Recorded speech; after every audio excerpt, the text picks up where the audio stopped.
broadcast is now starting. All attendees are in listen-only mode. Good morning or afternoon, America. Wow, it is afternoon. It could be morning as well, depending on where you're located today. Happy to be here, and thank you for joining us for this webinar on what's a brand refresh, essential elements of a great branding process. We have about an hour with you today, and we look forward to sharing with you some of the essential elements that make up either a refresh or a rebrand.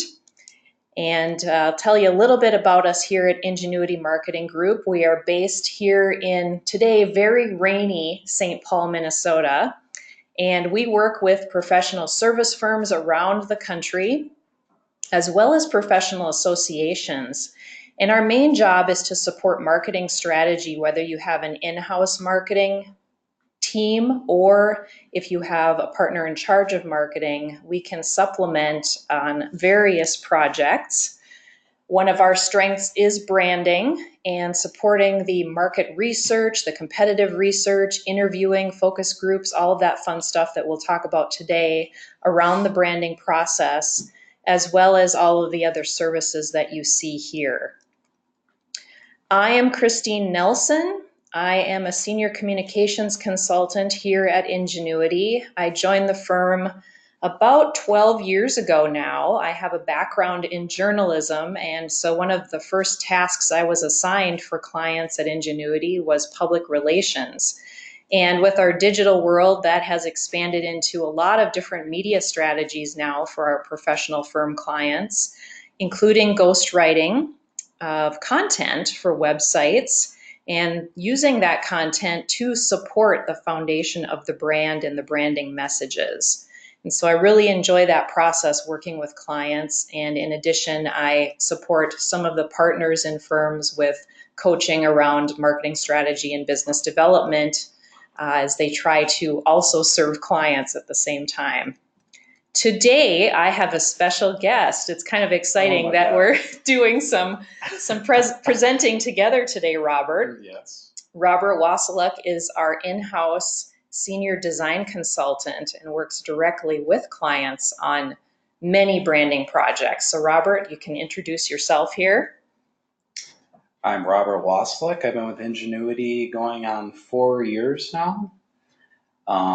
I have over 30 years of graphic design experience, from everything from Fortune 500 companies to mom and pop shops down the street.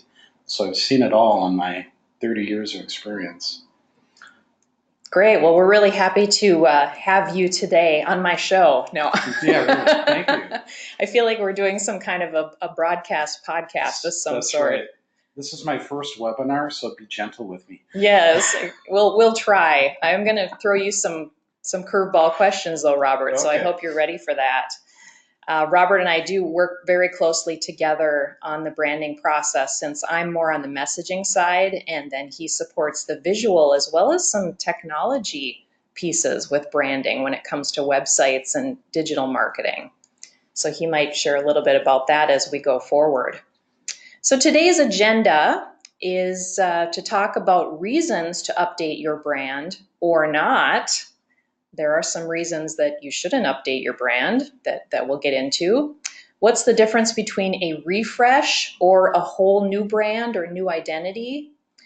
The 4 elements of a great branding process, and then we'll have some time for Q&A. If you would like to use the chat box and send us any questions, we're happy to answer those as we go through this.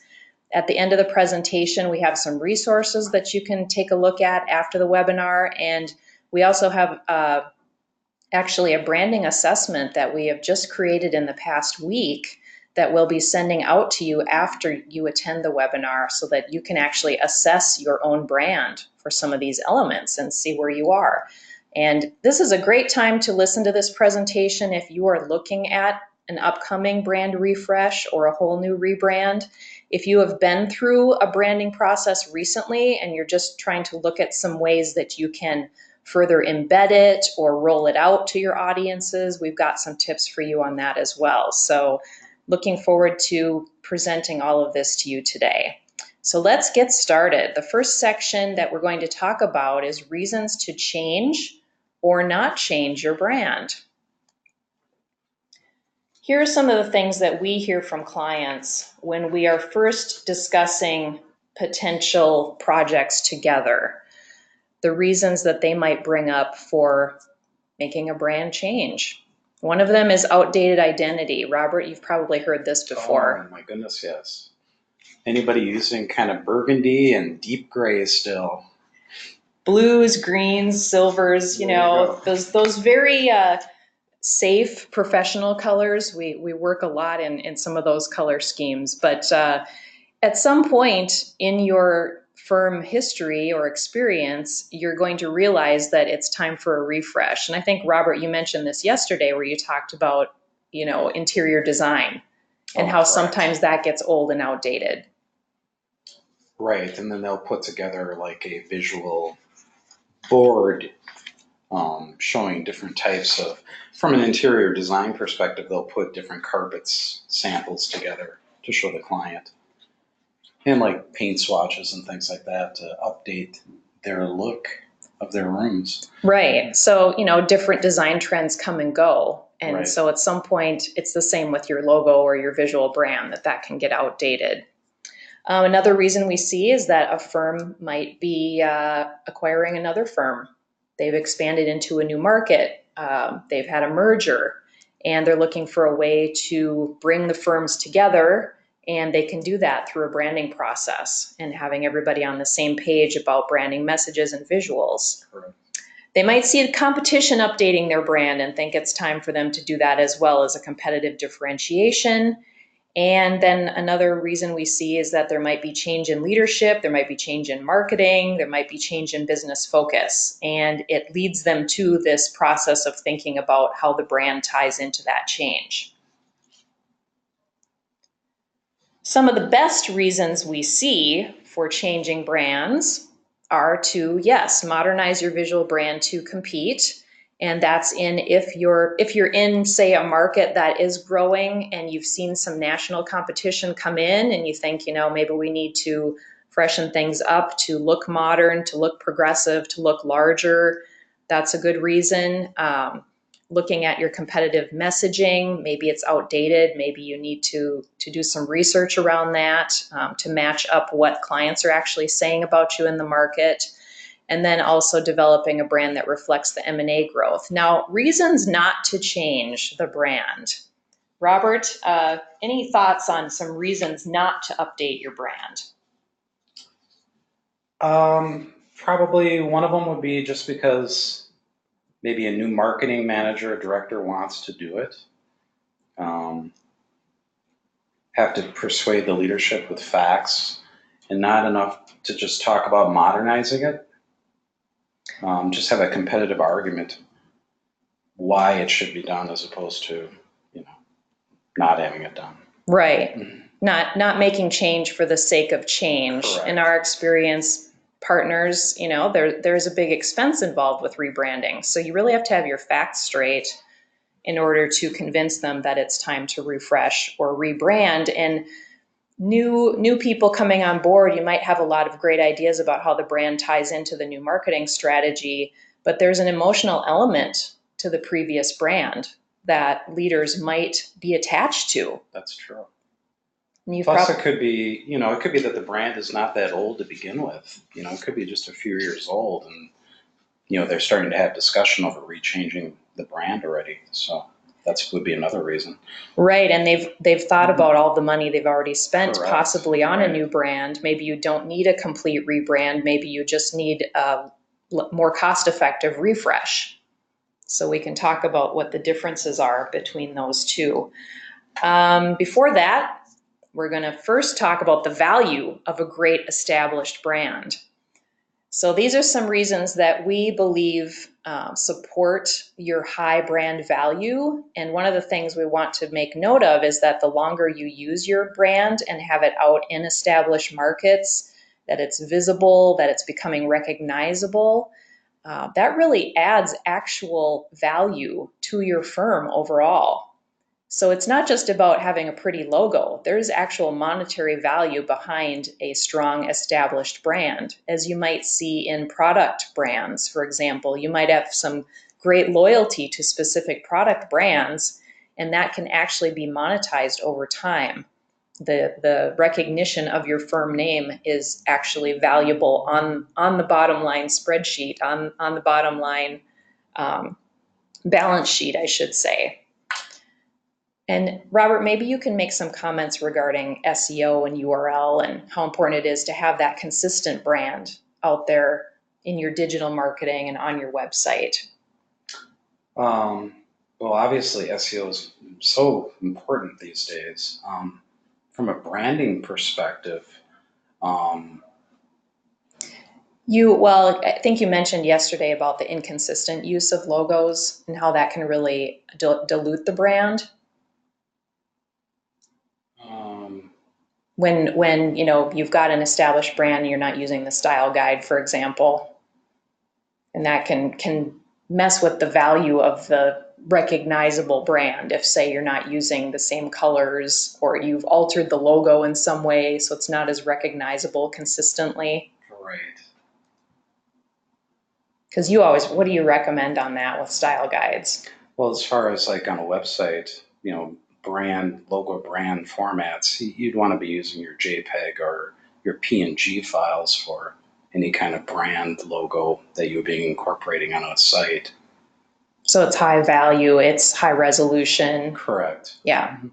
Okay.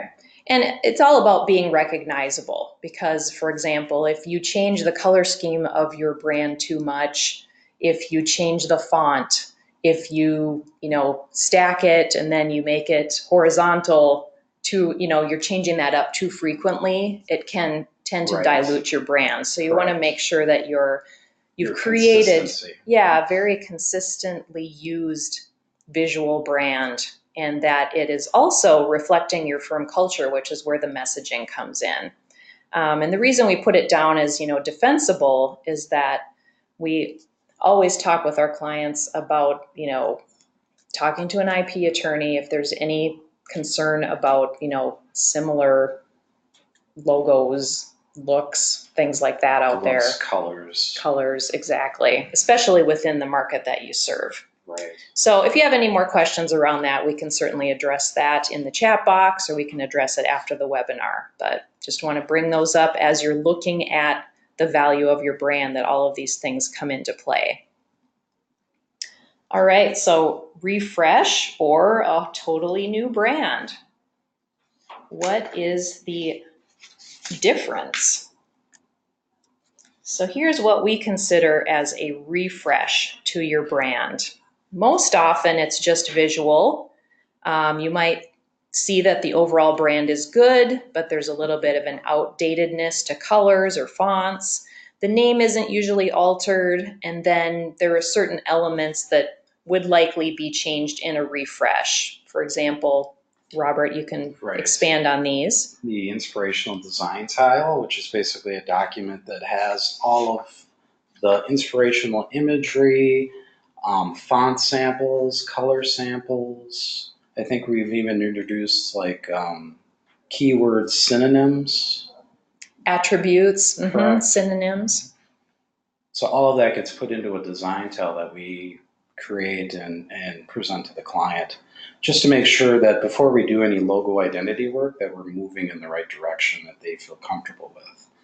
Yeah, we find that step to be really helpful because we will immediately notice if partners, for example, are just totally opposed to a certain color, or they're opposed to a certain image that they feel it doesn't really reflect their geography or their culture. So that just helps us to get a better feel for the direction we can take with visuals. From a logo perspective, we start thinking, and this is a lot of these kind of, they go back and forth between a refresh and a rebrand, but a logo, there's things about using your identity that in a refresh people would do, say like an email signature. People want a new email signature when they do a refresh. We make sure that that is readable and it works in all different browsers and formats. Oh, sure. So that's pretty important. Just the different formats of the logo that maybe they don't have right now. Yeah, that's a good point. That could Right. definitely be part of a refresh if you're missing some elements of Right. logo It could be that the usage. client is using it mainly for like their website or print collateral, but then they're just not thinking of all the different ways that it could be used as far as signage and, basically it can be used super tiny all the way up to super sized. So you want to make Billboard sure, size, right. So you yeah. want to make sure you're using all the right logo formats and, providing that to the client. Great.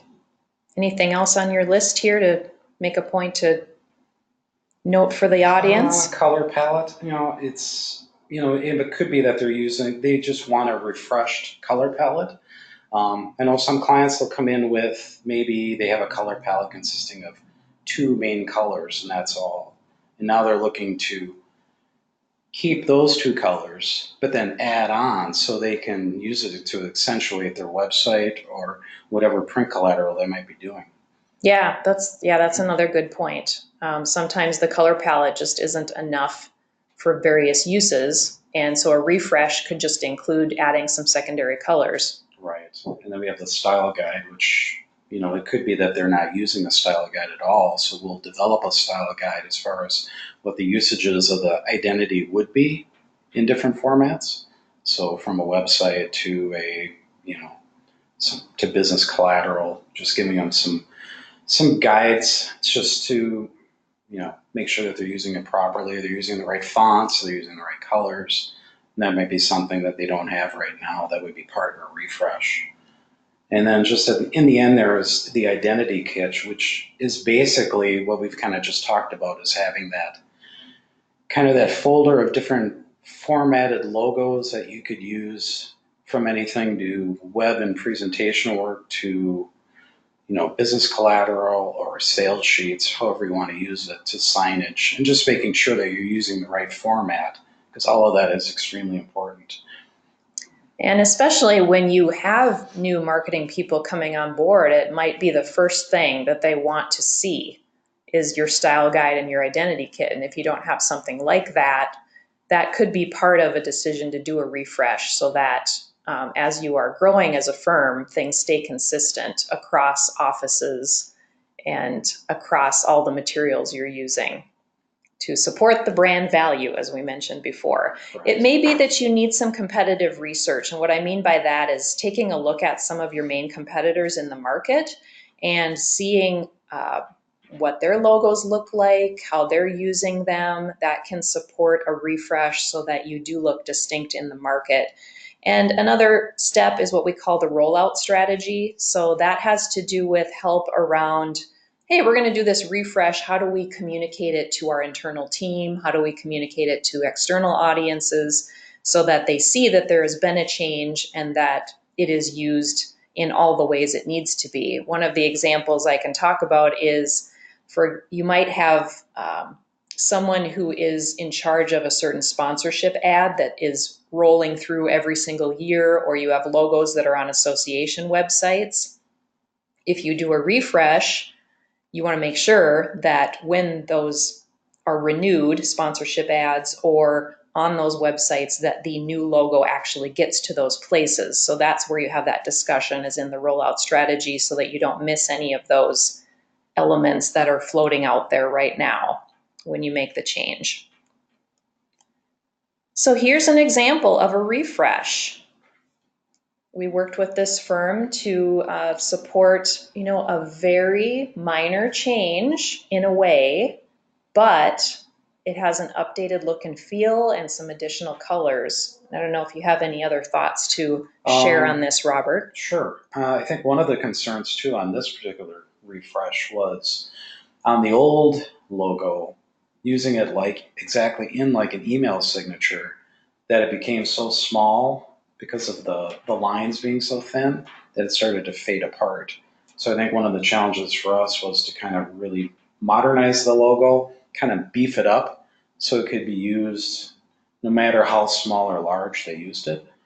So I think that we accomplished that. Yeah, and that's a good point. The moving from traditional to digital has created some need probably for some refresh. to help the logo translate to the digital world or a mobile device. So that's great. All right, now let's talk about rebrand. This is a much more in-depth process. Your visual and your messaging, your differentiating messaging, your themes in terms of what you promise to clients can change based on the research. You are going to need some consensus on your overall brand promise, the reason you exist. Having a discussion around that would be part of a rebrand. And it may be because you want to get leaders, partners on the same page about what that is. As you've added offices or things have changed in leadership, maybe you've brought on some younger partners, and you want to make sure that everybody has consensus around why you do what you do and what you promise to clients. The name may change slightly or it may change significantly. We had an example of that recently where the name did change along with the visual rebrand. Some of the elements in this, and we're going to break these down in the next few slides here, but they include research, messaging, your creative process, which is often what most people think of in a rebrand is the creative side, but then you have all of these other steps that surround it to support a really successful communication of the new brand. And it's finalized by the embedding, which is internally and externally. I can't emphasize that enough, that you must have your internal rollout strategy as well as your external rollout. And we recommend that you do research if at all possible, because it really does support the creative side of the visual brand when we really understand how the firm is different.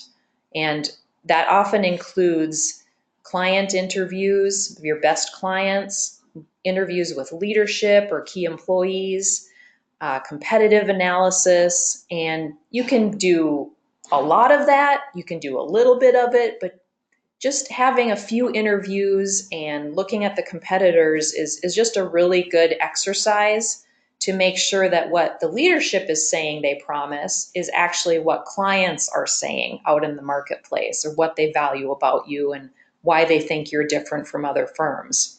And it's sometimes surprising when we talk to firms that when we say this is part of the process, because they don't realize how much is involved in a rebrand sometimes, because they do tend to just look at, oh, we need a new logo, or we need to adjust our name a bit because this partner is no longer with us. And we lead them along the way of this discussion of, what do your clients say about you? What makes you different? What are the reasons that they would leave? And sometimes that can draw up some of those messages that set you apart. Then we do, some analysis around that and create some branding recommendations. And then you've got the rollout strategy. So let's kind of look at an example of this, and then we're going to break it down for you into the various steps. So this was an accounting firm out in South Dakota, and they had a very westernized logo that they actually, in fact, loved. They did love it. This was kind of a branded. It was a branded brand. It was a branded brand, and they liked the branded brand. Yes, they really liked how the CPA tied into the name. And so, as I mentioned earlier, it was an emotional process to talk through how do we shift from the previous brand that everyone loved and was very distinct to a more refreshed and updated brand. And so you can see the difference here. And I bet it was a good, what do you think, Robert, a 5 or 6 month process? Probably. From beginning to end. I'm talking about, Correct, yeah. all the way up to training the team on Right. the new brand and the branding messages.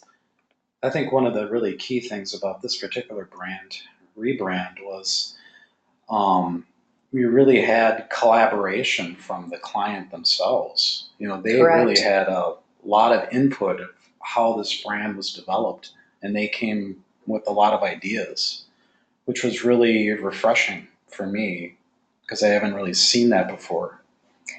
And it was an example of a new marketing manager who was coming on board, and he had a great interest in being part of the collaborative process of creating this new brand, messaging, logo, the glyph, everything.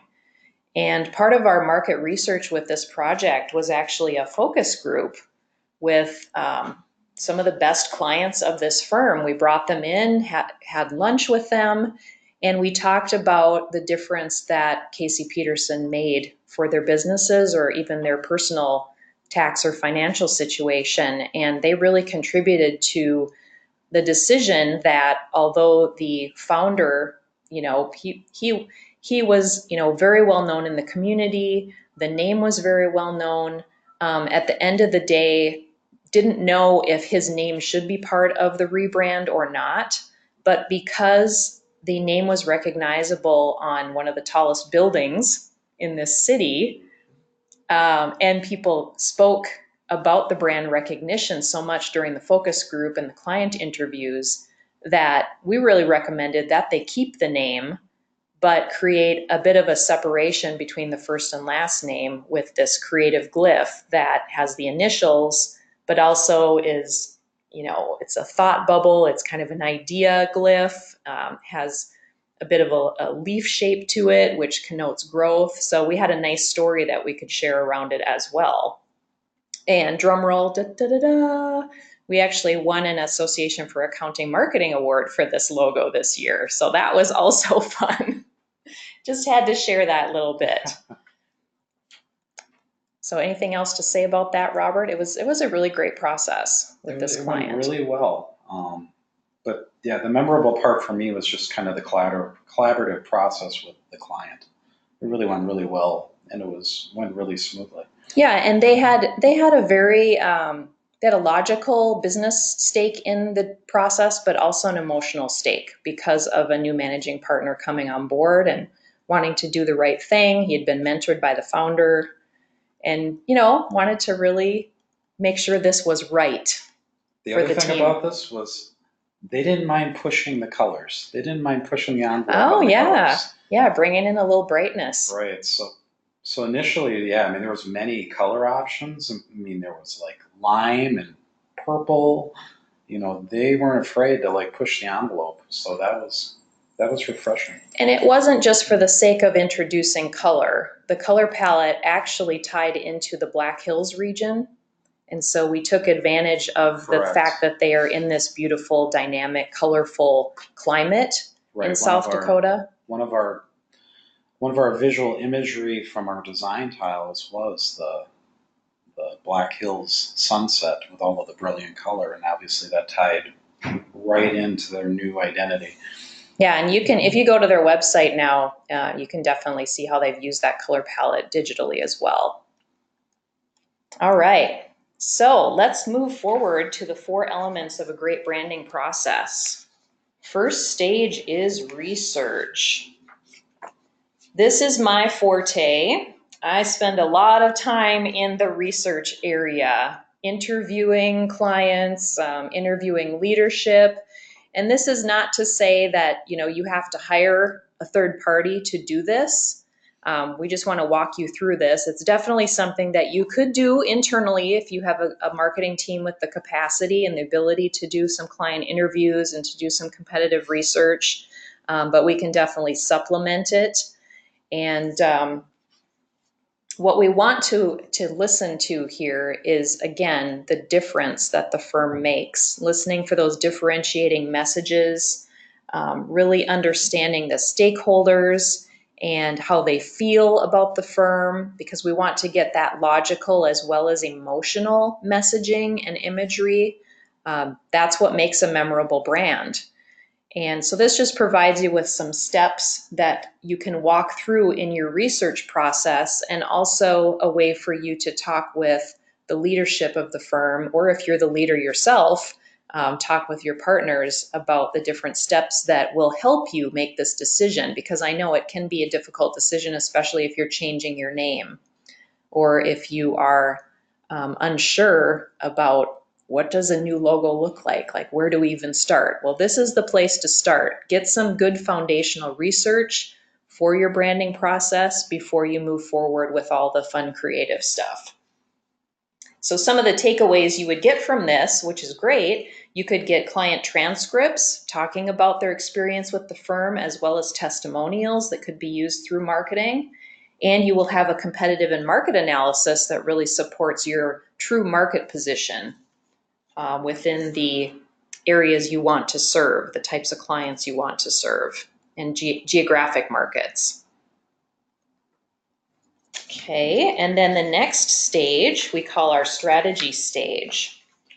This is the stage where I or the marketing team will take all of that research that has been gathered and do some analysis in order to get some actual messaging communications that can be used to talk about your brand.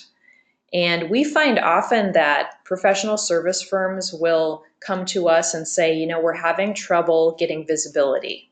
We're having trouble being competitive, or we want to open this niche market. Where do we start? How do we get our people to speak consistently about our firm and how it's different? Other questions they might have are, how do we ask the right questions during the qualification process to make sure that the potential client we're talking to is the right fit? Well, all of this can be accomplished through this messaging phase because you've done the research and you can, in this phase, come up with, 3 to 5 messages that really set your firm apart. And once you have those, they pull into your creative process. They can be used to create sales questions. They can be used to create content for your proposals, which we find also is a challenge. How do you differentiate yourself in a proposal? So some of the takeaways that you get from this marketing phase could be suggested taglines that go with your new logo. Again, establishing your market position, having your 3 to 5 key themes that highlight your true competitive differentiation. And then I want to talk a little bit about personas. Personas are, sometimes people think, why do we need to do personas? What's the value of it? Really, it is about defining your true ideal client. And so if you think about some of your best clients out there and what they say about you, what they say when they're referring you, that's how you can develop a persona to attract more great clients like them. So a persona is actually a visual description of your target client. It could be niche-based, it could be just general firm-based, but it could include things like age range of the person, title, industry they're in, size of company, but most importantly, what are some of their top worries or challenges? Who are their influencers, who they listen to the most for decision making, what media they pay attention to, and do they communicate versus mobile versus laptop? Just some of those specific things that can be established during this market research and messaging phase that's going to make it so much easier to roll out your brand as well as your marketing plan when you've got this foundational branding information. So I just wanted to highlight that a little bit. And Robert, you've worked with me on these personas where it's nice to have a visual piece too, right? To have an idea of what does this client look like? Right, and it's a 28-year-old businesswoman named Sally who has 2 kids and drives a Subaru. Right, well.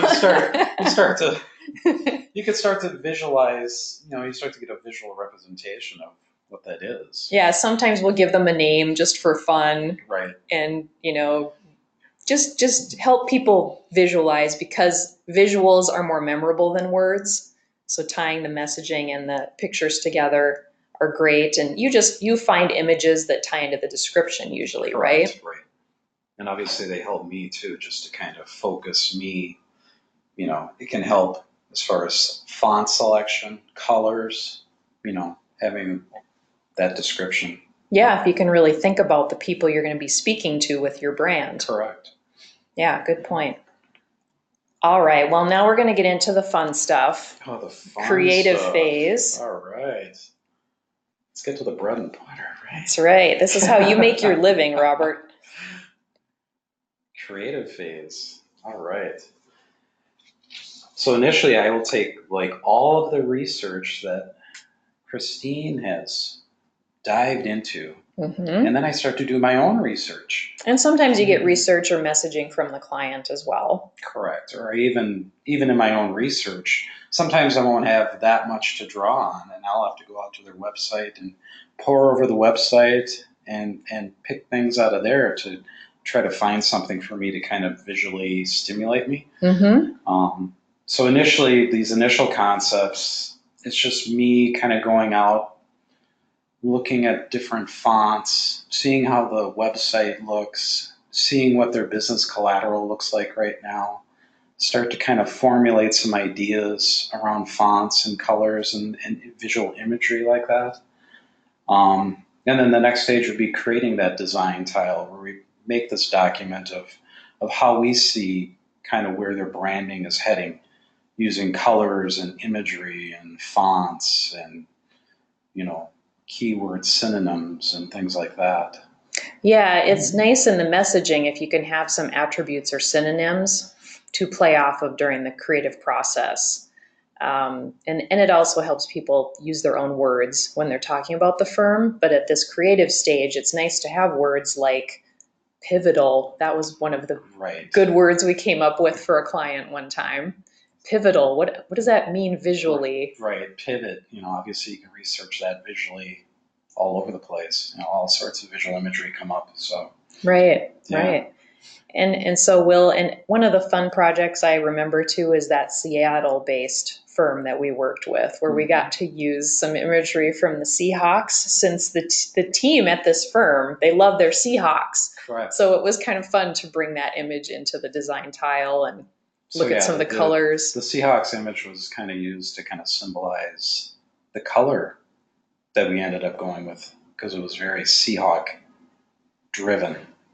Yeah, they were such fans in this firm, it just really fit them. So that was fun.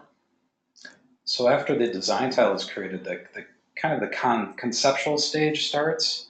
And basically where we start at Ingenuity is we'll come up with 2 to 3 black and white concepts, logo concepts, devoid of any color, just because color is so subjective. We don't want people to get hung up on the color. We just want them to get, formulate their perspective on the design itself. Right. That's true. I mean, people will definitely move to color.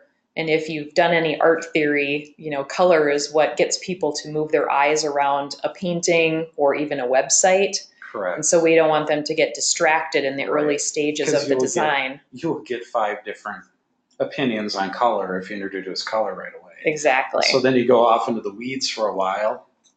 So it's best to just start with the black and white. See how it looks in black or reversed, for example. Correct. Right?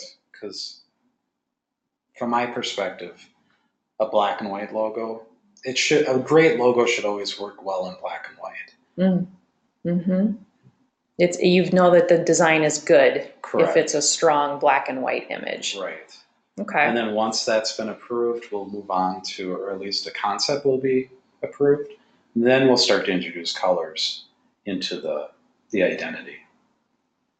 And then we're looking at the new logo with the fonts and the colors. Color palette could be primary and secondary. Correct. And then we'll look at a whole business collateral part to it, including like business card design, letterhead, envelopes, and different types of stationaries and stickers and notepads. All that fun stuff. All kind of fun stuff. Yeah. And then obviously the other part of that is just creating the branding guidelines that go with that. So how you use your logo and the colors that you use your logo with. And the fonts. How the accent colors could be used versus the primary colors. Correct. Yeah. Okay. Well, let's move that into the embedding phase, because once all of the approvals happen, which we hope is a very nice and streamlined process, but of course that doesn't happen because it's creative. It's supposed to take a while for people to kind of digest the creative process and the concepts and really get everybody on the same page about that final design being right. Yeah, because a lot of people, they'll digest it right away and say, this is the one. But other people need some time to They need to percolate on that design for a while. Yeah, they just need to just let it marinate in their minds and come back to it and have some time to think. So we're definitely used to that, and it's good because I think at the end of the day it ends up being a better design. I think, yeah. When it's given a little bit of time. That's correct. So embedding phase, this is where you've got your brand rollout strategy. You're aligning your brand to your marketing and business development and your sales questions and sales strategy. You can tie it into your public relations strategy with the messaging and logos. And Robert will be working on, all of that fun stuff with the style guide and the identity kit, and then any materials that a firm would need to update with regard to the new brand, and sharing that with the team as well as with the world. So some of the things you worked on recently, Robert, have been like trade show banners, for example. Yeah, we've done quite a few trade show banners recently. Sometimes people will do like an ad campaign with the new brand included. Got the logo wear. Golf balls. I mean, really. Golf balls, polo shirts. Shirts. That's kind of the big thing recently is people want it on their shirts. Yeah, and they can even visualize, is this logo going to look good on a polo shirt? Because we have to have our polo shirts. Right. They will bring that up in the identity meetings. Yeah, and sometimes firms will have rugs with the logo on it. I mean, it can be a whole range of things that this new brand will go on, and so it's great to think about how that will be treated, Correct. In this embedding process. In this digital age, we can pretty much print on anything. So it's true. And one of the other things that we like to emphasize with teams too is to do some type of key message training, because it might be for a lot of your team members, this is the first time they've seen the new brand. They have not been slaving over it for 4 to 6 months or however long it takes. It might be the first time they're seeing some things. And so it's important to have an introduction, some type of training to help them understand what these messages are, how they can use them. You definitely don't want them to be just sitting on a shelf once they've been created or hidden in your server somewhere. They are designed as a foundation to all of your marketing and your business development and sales going forward.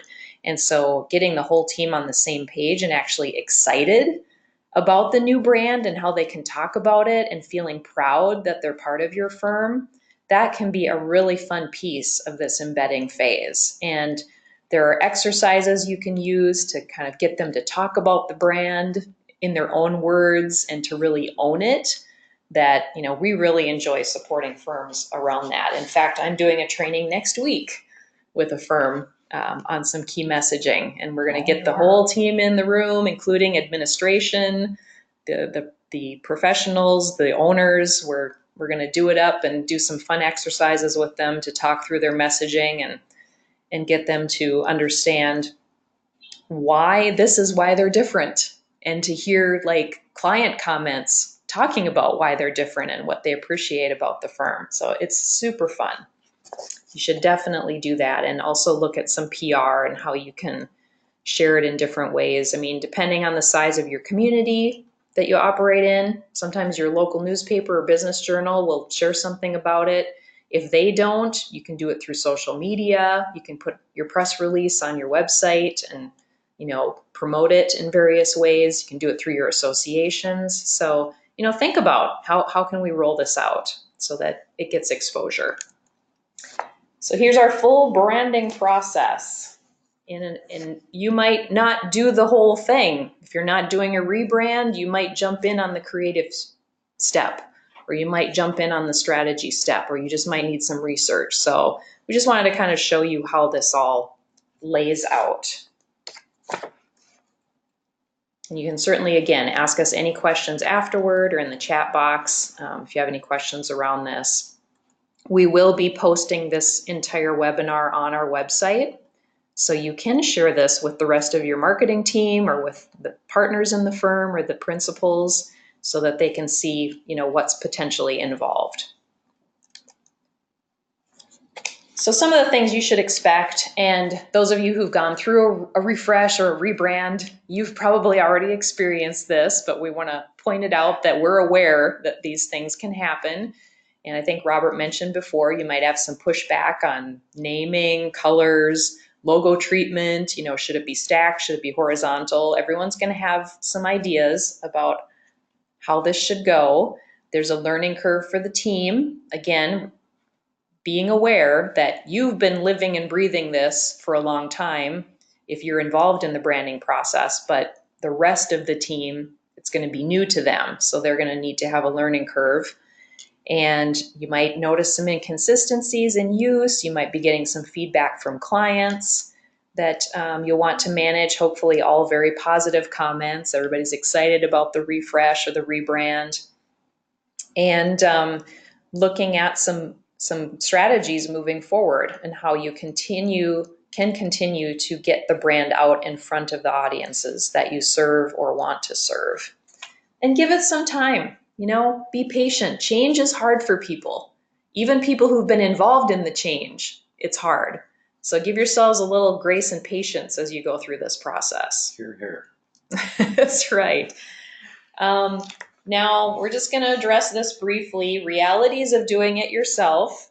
It depends on the size and capacity and time of the internal team. There are times when you might feel too close to the process.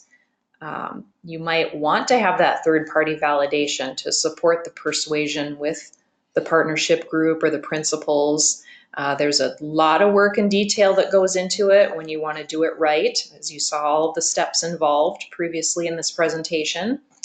And you want to make sure that what you come up with is going to have long-term value and use, and that you have support around the rollout, because that also takes a lot of time. But if you're aware of the realities of do-it-yourself, certainly something you can handle in-house, maybe just supplement with certain parts of it, research or rollout, or doing a focus group, for example, or just bringing in somebody to do training once it's ready to go. Or from a visual perspective, just making sure you're sending the right file format to whoever's printing something for you. Yeah, true. I run into that a lot where somebody will be like, hey, I sent this JPEG to my sign printer, and he said he can't, it's too low res. What do I do? Oh, sure. So yeah. You field a lot of those questions, which correct, is it's good. You can be helpful, on the file formats. It can be confusing, especially with print advertising or trade show banner advertising. So you can always reach out for support on this process. It's very important. So again, any questions? We can just pause for a moment if anybody has any. Take a drink. Yeah, take a drink of your refreshing beverage.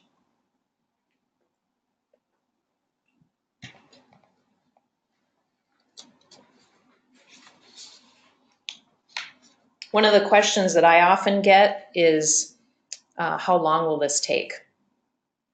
And I would say, on average, just in my experience with a refresh, you might look at 2 to 3 months, maybe sometimes not even that. It depends on how big of a change it's going to be. And with a full rebrand, you can look anywhere from 3 to 6 months, I would say. Correct. Yeah. Is that about the same in your experience as well? Yeah, by the time you go from beginning to end. All right, well, we do not see any questions here, so moving on to our takeaways.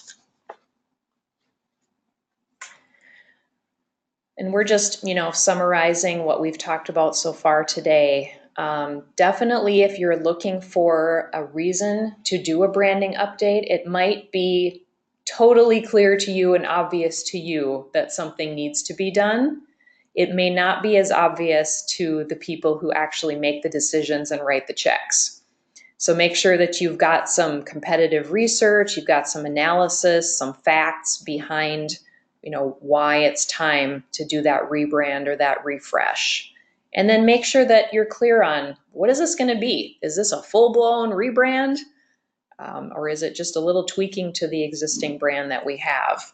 And that's going to make a difference in time as well as cost. And you need to justify that in terms of, again, the facts behind which one would be best for now. And keeping in mind, I don't know, Robert, what you think about this, but do you need to redo your brand every few years, or can it be good for 5, 6 years and then maybe Yeah. you do a little refresh? Yeah, you could do it. That sounds about right. You're so agreeable today. There you go. 4 to 5 years, that sounds like about the right lifespan of a brand. Yeah, I mean, and it does kind of tie to the like interior design type trends too. I mean, you'll Correct. see like everybody now, they're doing their kitchens in white and gray. Everybody's all about the clean and the, very modern look, but I'm thinking those Sputnik chandeliers are going to go out of style again There at you some go. point. So, that orange carpet in your mom and dad's basement, it's got to go eventually. hey, that might be back in style now. If we've got the Sputnik chandeliers, we might have the There you plush go. carpet back in too, but yeah, just kind of keep in mind, that you're going to be working on this as a brand that you're going to keep for a few years. So you want to make sure that it's right. So you don't want to go alone. And, you're going to get some pushback. Change is hard. Expect it, plan for it, have some conversations around what the strategy is when you get the pushback. Embrace the pushback. Embrace the pushback, because when there's pushback, it means the end result hopefully will be better than going it alone, for sure. And make sure you've got some market research and competitive research behind it, as well as working with your IP expert, your attorney, on search and clearance on any name or brand or logo that you end up choosing or want to go forward with. It's all very important in the process. And Robert, you got other thoughts on the rest of these bullets? Sure. Yeah, it's always a good idea to start with a small group of decision makers in the process. It really helps avoid stagnation in the process itself. And it kind of can keep decisions from going off into the weeds a lot of times. Following a good brand strategy, it really informs everything that you do, whether it's how your website looks, the tone of voice you're using, to marketing and ad campaigns that you produce. Yeah, we find ourselves going back again and again as marketers to the branding foundation, using the messaging and marketing copy, using the messaging and website copy, using the personas to identify the key audience for campaigns. All of this is used on a regular basis in marketing. And so having it right is important, that your brand is consistent in not just color, but in tone, in Right. messaging. Right. And like Christine talked about, getting an IP attorney in there early on when the identity is, probably right after it's been selected, that can really, really help avoid any problems later on in the process, especially when you're just about ready to roll out that new brand and you find somebody else has an identity that looks very similar to that. Yeah, and it can happen. And so my understanding is that the search and clearance process doesn't take too long for experienced attorneys. They can dig into their magical databases and find you an answer pretty quickly on whether something is going to be too similar in terms of glyphs or colors or whatever it might be that you have them consider in the concepting process. Correct. And then finally, just really celebrate that brand rollout. Yeah, especially after all that hard work, you definitely want some fun. Yeah, it's a great way to energize that new brand. Yeah, I mean, we've seen all kinds of different things that firms have done to celebrate. They'll get their team some new logo wear, or they'll celebrate with a business card burning. do some s'mores, burn the old business cards, and present everyone with their new cards, or do a contest around updating their signature lines. If you're not a business card firm, you do something around that where they can win some prizes, get into a drawing if they've updated their signature line and done the checklist to update things. The treasure hunt on the website. Do a little treasure hunt to make sure that the brand is being shown consistently across the board. And if they find something that's not right, they could get a prize for that, so that you have a chance to. Yeah, you want the employees excited about the brand just as much as you are. Yeah, and involved. And definitely using those messages. And if they have any confusion about how they can use them, there's always support for that as well, to create some conversations, elevator speech, sales questions, things like that. It's a fun process. So we have some resources for you to follow up this webinar. If you go to our Ingenuity blog, we have many blog posts on branding that we've been creating over the last few months. So feel free to go in there and explore. This is one in particular that I pulled out for you to consider. And then the video that Robert did, I think just this spring, on reasons to update your brand identity. He's got some good reasoning behind that, and a video if that's more fun for you to watch on our YouTube channel. And then, as I promised earlier, we do have a branding assessment, and it is just a few questions that you can ask about each stage of the branding process. And it will give you an idea of, hey, maybe I've got some gaps here that I can flesh out with some research, or maybe I need to use my messages more consistently, or train the team on using the messages. And so we hope that you find that valuable. We'll definitely send you the results of your assessment once you take it. And Robert and I both took it. I think it takes like maybe a couple minutes just to quickly go through those questions. Yeah, way less than 5 minutes. So watch for that in your email if you've signed up for this. If you've got a group listening in, it's whoever signed up for the webinar, they'll get that link to the assessment. And we hope that you enjoy that. And with that, we are going to sign off. Again, feel free to contact us with any questions you have. Robert is always open for any design questions. He's tech curious, as we call him. So even technology questions, and I'm not afraid to use the Google. He is not afraid to use the Google for questions, exactly, and help you out with some of those interesting web-based or digital marketing questions you might have. So thank you very much for listening today, and we really appreciate the time. And that's all for now. Until next time. Thank you. Thank you.